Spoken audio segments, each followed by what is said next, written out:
You know something I can't take myself away from, Brian? That's none other than Twitter. I mean, sometimes I might have Twitter open and then I'll close the tab and then I'll go away and then I'll type in Twitter again instantly. Or maybe I might be on Twitter and then type in Twitter again. I have a little bit of an addiction. I need to relax. But there's pros and cons to everything. And the bright side to this is I don't miss any of the good tweets, as we have one right here. Burkish saying, here's how I like to break down fighting game improvement. 1, playing with other people. 2, training mode. 3, watching and studying matches. Of these, I think 1 and 3 are the most important. Brian, what do you think about his breakdown right there? Asking, as far as like the most important things to improve in fighting games.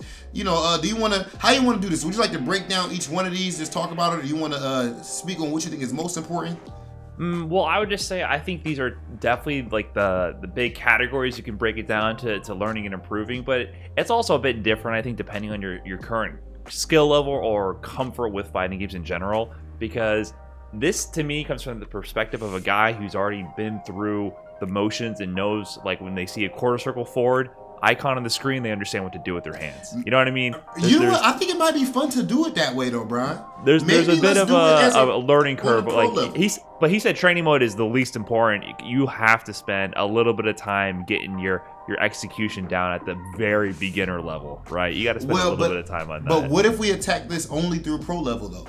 Like that I think people would be interested in hearing that. I agree. I think this is the perspective of someone who knows fighting games, and I agree with this. These are the 3 categories, because we've already kind of put things in boxes in our heads for a long time, right? Like I'm not struggling to do a dragon punch if I learn a new character, right? It's more about when to do it. So I totally agree with this breakdown, but I would say I still like to do more training mode. He put 1 and 3, playing other people and watching, studying matches. I like to do a lot of training mode when I learn a new character, because I feel like that really helps me when I get into certain situations. I just have the muscle memory there. Like when you learn something new, it's so much of it is you're like, your hands need to have your autopilot engaged at certain points. You can't be thinking too much when you land a hit about what combo you're going to do next, because you're just going to drop it.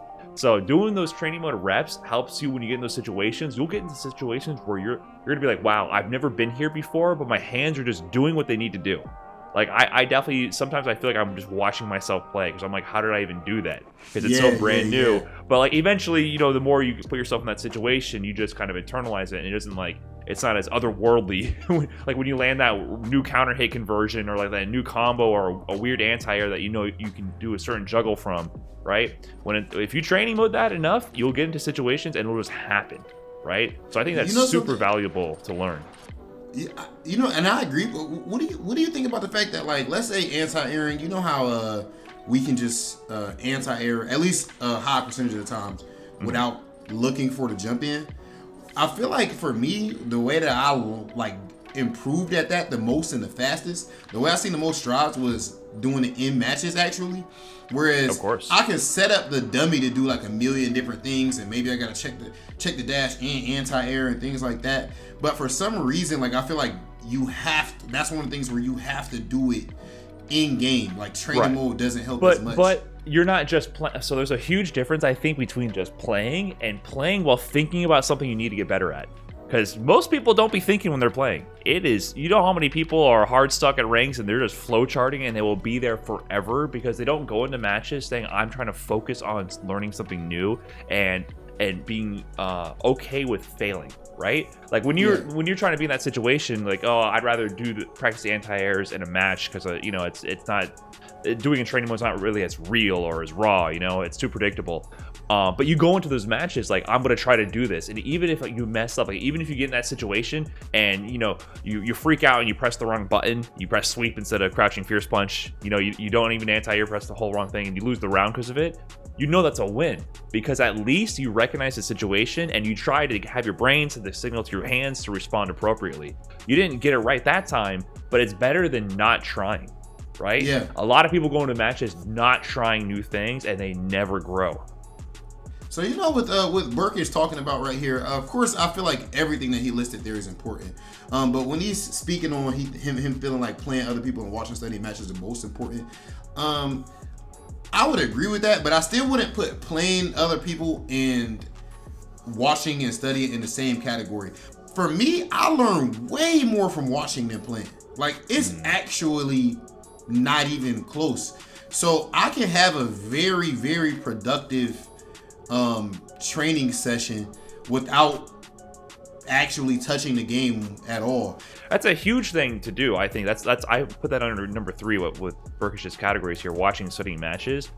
Don't be scared to copy paste sometimes. Like, even if you don't fully understand, like, there's a difference between like a combo conversion. Like, you get it, like, oh, if they jump, I can do this combo, it does big damage. You get when to use it, right? But even if you like don't fully understand, like you see them doing something like a strategy neutral and you don't fully get it, don't be scared to just copy paste it and just try it and then see if you gain insight from it. Like, that's something I learned too. Like, even if I don't agree or feel understand, like that you feel like that even at like the even at the lower level serious, too.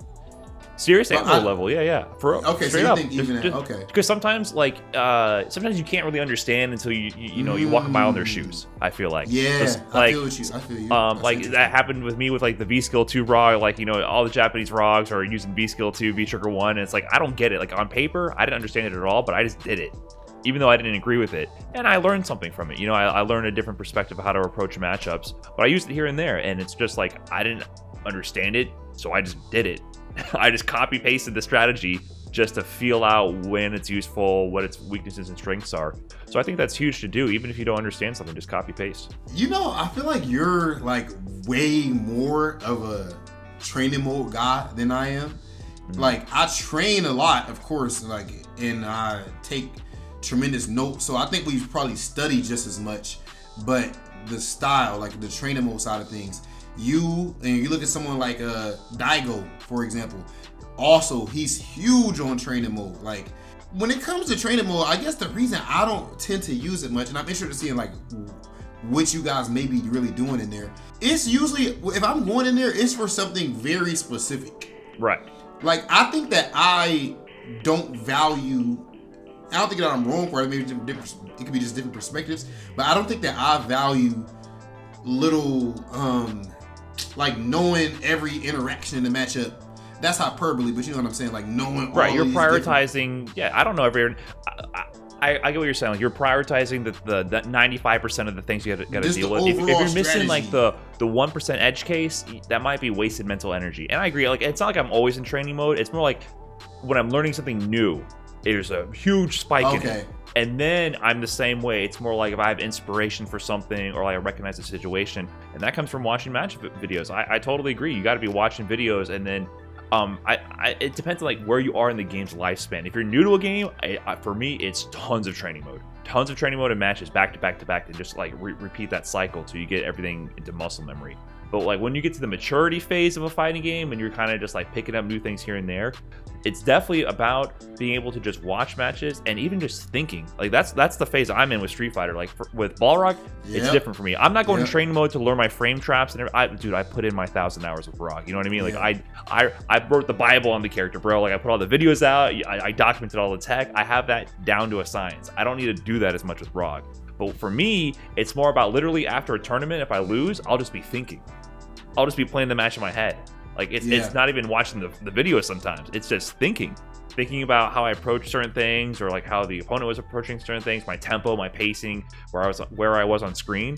And I guess that's similar to watching, studying matches, just kind of doing it in your own head.